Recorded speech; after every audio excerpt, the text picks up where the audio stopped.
a united front with the FDA to get things moving. And so that's what the BA is. It's actually 8 or 9 member organizations. So we've got AANA, ICRS, AMSSM, AAPM&R, AOSSM. There's a whole bunch of us, and all together we're that united voice about biologics and advocating for the use of orthobiologics and helping patients. Wow. Absolutely. And I think that's what I love specifically about being in the membership and marketing area of an association. I'm sure education probably feels the same, but you learn. I mean, I can understand when the doctors are talking about certain procedures, and you learn this whole other world that, I'm a musician. Like Yeah. I'm a musician, and I'm also on the business side of things. I would have never thought I'd be sitting here talking to you about PRP or about, arthroscopic surgery. It's really cool and an evolution I never thought I would take. Yeah, well, I'm going to start with the good news, which is the Yeah, most sure. successful non-dues revenue piece. So last year, uh, we developed a Netflix structure for our education, our online learning management system. So instead of, we've been basically watching a trend, a downward spiral, not just a trend, but a downward spiral of individual learning purchases. So people would come to the LMS, they'd find the one course they wanted, they'd check out. That those individual sales were declining. We saw an uptick during COVID, as everybody did, but honestly, that was a blip. The trend was going down. There needed to be a solution in place. There was no denying that we had great content, but it just wasn't packaged properly. And so I said, hey, why don't we try the Netflix subscription structure and see how we do? And it was risky because I said, with no strings attached, all education programs need to fall into this. They get everything.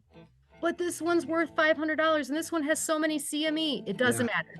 All of it. We have to be all in. So we were the first orthopedic organization to do this. And it was launched in November of 2022. And having absolutely no idea how successful this was, but realizing that, it was kind of a Hail Mary. We were going down anyway in terms of our individual product sales, so might as well give it a shot. And it worked. It is our most successful product that AANA has ever launched. And our renewals are blowing it out of the water again. So we've opened it up to non-members as well this year at a bit more of a markup on the price, but it's still a great deal because it gets you all of the education. And we're just seeing so many people take advantage of it. Members, non-members, researchers, surgeons, everybody. Residents, fellows, PAs, everyone seems to really like this Netflix structure for online education. It's a morale booster for the staff. There's so many times you launch something, you put your blood, sweat, and tears in it, and it falls flat. I mean, it happens all the time. And this one is it's comical how easy it was and how successful it is. It's great. It's called Plus CME. What's been great with Plus CME is that we just market that product. I no longer have to market every single individual program. It's just that one. The SKUs aren't in marketing anymore. It's like, here's the product. You can come get any of the SKUs, right? Yeah. And as the consumer, I don't have to make all these different choices. Right. Yeah. And you might not have time to make all those choices. That can be, I mean, how long does it take us to, find the right show? These doctors don't have a lot of time to sit there and pick out which program is the right one for them. So this is one click, move on, figure it out later. As an organization, we tend to move pretty quick on ideas. And so for this one, and this is my process for my job, we have a small group of employees that were handpicked, and we call them the think tank. And basically we sit around, once a month and just throw crazy ideas out there. But I like to do a little more due diligence when I go to those meetings. And if I think I might actually have something, I'll map out what it looks like financially. What is our risk exactly that we might be assuming if we go down this road? And so I remember that meeting vividly. I knew I was going to propose the subscription-based model. And I had said, okay, well, X is, what our annual budget is typically for online education sales. We're already lagging. We've only gotten 10% of that, and we're halfway through the year. Here's the risk if we were to do this. This is financially what we'd be, risking, and it was low because, I mean, our expectations kept going downwards. So the risk was low. There was a way to undo it if we launched it and it wasn't successful. So why not give it a go? It really just came down to packaging at that point and then making sure the LMS was able to handle that functionality. And what's great about the think tank is we tend to move quick, bring in the right people. Yes, no, get it moving so we can get to market pretty quick. So Still. yeah. And then there's the other element of overcomplicating everything. You know, we tend to go down the rabbit hole of, well, what if the person has this type of membership and they want to purchase this product? Or, you know, what if we develop this other piece of education? Is it still going to roll up underneath it? It's keep it simple. Let's stop what ifing it to death. Let's stop trying to accommodate every single type of, you know, customer profile. And let's just say, blanketed, here's the flat fee. Everything rolls up underneath it. And it's a member, non-member, hard line. Doesn't matter. And it just made life so much easier to stop those conversations. It's done. Let's stop overthinking it and overcomplicating it. Reach. But I think that's changing because I think they hear that so often that they're kind of tired of it. So I see that changing quite a bit. And then I think it's just empowering that new generation of employee to speak up. And I think that's something, because sometimes it's their first job. Their first one in the office because of the timing of COVID. They actually haven't been in an office setting. So it's empowering them to speak up.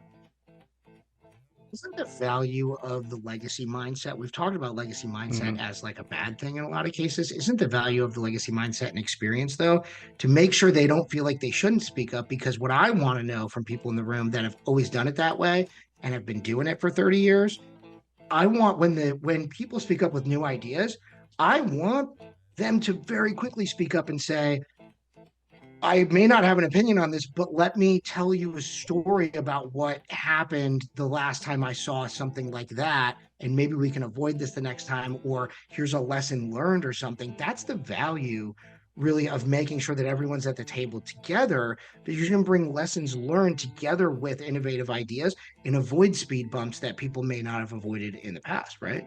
Yeah, absolutely. Yeah, great point. I think I'd love to talk about how keeping it simple is imperative to the user. So if you are expecting an increase in membership, if you're expecting more registrations, if you are trying to get a user to take any sort of action, keeping it simple is key. And I know it's hard that we fall into this. I got to collect all the data. I need to make sure they answer all the questions. I need all the demographics. Each one of those clicks is effort. It's time. And so, you know, I think it's important for us to look for other ways and other opportunities to collect that demographic information, to collect a lot of those pieces, because at the point of sale, at the point of purchase, you really need to keep it simple or they're going to abandon cart. Yeah. I mean, my thing at work is don't ask questions unless you're going to do something about it.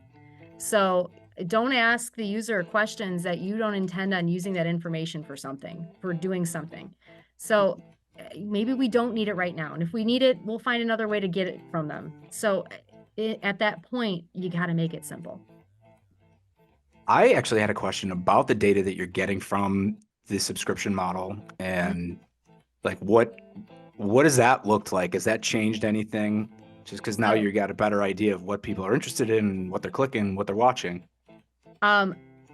This is what I've loved. So I went in with my hypothesis. I'm like, this is what I think I'm going to see. I'm going to see a lot of 30-year-old subscribers. That's going to be probably the core age. They're going to be early practice surgeons, and they're going to be going after the quick and easy education pieces. We've got like CME packs because they're quick and they're pretty self-explanatory. You're going to get a CME pack that's just about the knee joint, just about the shoulder.